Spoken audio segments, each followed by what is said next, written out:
Are you looking for a good iPhone without spending too much money? Or are you just interested in the iPhone XR?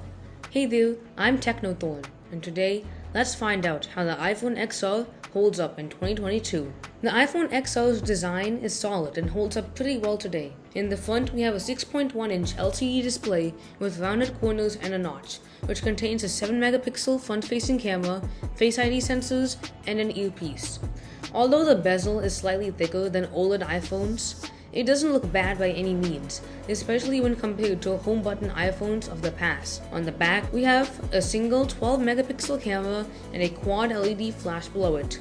Around the sides, the phone is constructed of aluminum and has the usual iPhone buttons and switches. As for specs, powering the iPhone XR is an A12 chipset paired with 3 gigs of RAM. The phone doesn't feel lightning fast, but it doesn't feel too slow either.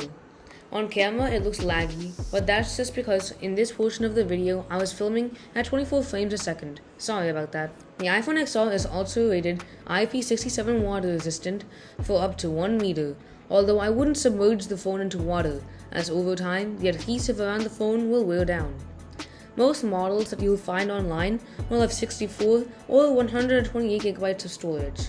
But if you're lucky, you can score an early model with 256 gigabytes. Lastly, as for connectivity, the iPhone XR supports dual SIM, allowing for 1 physical SIM card and 1 eSIM card. However, it only supports Wi-Fi 5, so if you'd like faster speeds, I recommend stepping up to the iPhone 11 or better for Wi-Fi 6. Obviously, there is no 5G support, you'll need to step up to the iPhone 12 for that. Moving on to crucial aspects of any smartphone, let's talk about the display, camera, and battery. The display is, well, alright. It has a 6.1-inch LCD with 326 pixels per inch. A lot of tech reviewers criticize this display at launch, but the average person doesn't care about how sharp the display is as long as it does the job well, which the iPhone XR certainly does. The cameras on the iPhone XR are pretty good for the majority of consumers. Photos look good in the right conditions. However, in bright sunlight, the phone will struggle with exposure. Taking photos in the dark, however, isn't great. You'll be relying on the flash as this phone doesn't have night mode, so it's only good for close-up shots. The rear camera can film up to 4K at 60 frames a second, and videos look good when zoomed out. However, zoom in and the video won't look good due to the lack of a telephoto camera. The iPhone XR supports portrait mode both with the front and rear cameras. The rear camera uses a combination of raw sensor data and software to create a blur behind the subject. It struggles with hair, but isn't really that bad otherwise. However, the drawback of this single camera system is that it can only detect people, and only some modes are available. But hey, some portrait is better than no portrait. The 7-megapixel front-facing camera takes decent selfies and portrait photos. The front-facing camera is capable of filming 4K at 60 frames a second, which is pretty good. If you'd like to have great quality cameras, I'd highly recommend stepping up to the iPhone 11, as the dual rear camera system coupled with the better front-facing cameras make it much better for photos and videos. Battery life from the XR isn't that great. I'd say you could crank 4 hours of normal use before the phone dies.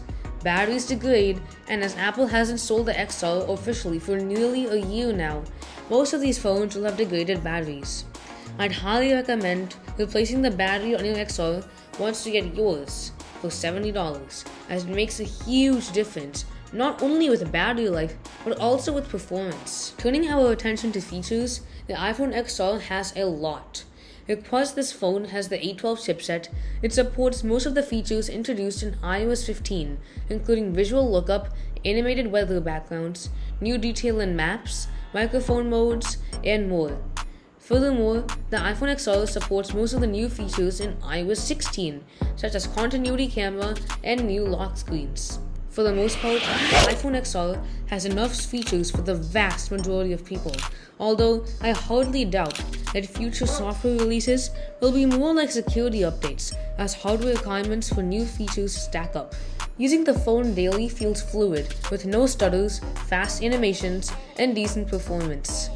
internet-based applications like the iTunes Store and App Store will show some delays, but this is true of all iPhones as they age. Games like Minecraft perform decently. For the most part, the A12 is capable of very good performance. Although the phone feels fast, this is the first iPhone to drop 3D touch for haptic touch, meaning opening context menus is a little slower compared to phones like the iPhone X and iPhone 8. However, at this point, all iPhones have adapted haptic touch, and it's a minor drawback. For the most part, using the iPhone XR daily is great, and you're not missing much compared to top-end iPhones. While for the most part, this phone is a pleasure to use, there are a few drawbacks. For some, the LCD display could be the biggest, as colors look washed out compared to OLED displays, and blacks are just dark grays, especially in the night. Another drawback of this phone is the single rear camera setup. Ultra-wide cameras are super useful in cramped conditions, and telephoto cameras are useful when zooming in on a photo or video.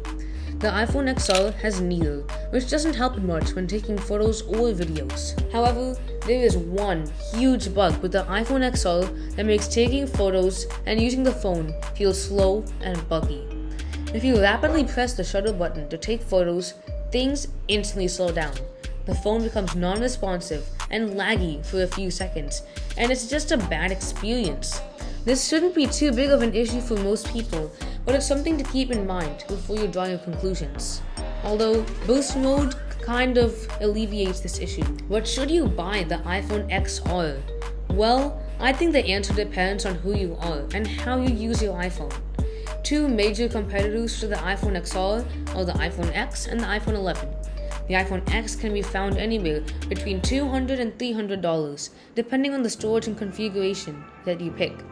The XR is around the same price as the X, and the 11 can be found from $300 to $350. I wouldn't consider the iPhone SE 2020, as this horrible battery life and outdated design make it a pretty bad buy, in my opinion. Looking at all our options, I'd say that the XR is best for a teenager going to school or for an adult who just needs a basic phone. I wouldn't recommend this phone to power users, but for the average person, it's a really good buy. If you have the cash, step up to the iPhone 11 or 12. But otherwise, stick with the XR and spend the extra money on a battery replacement and a case.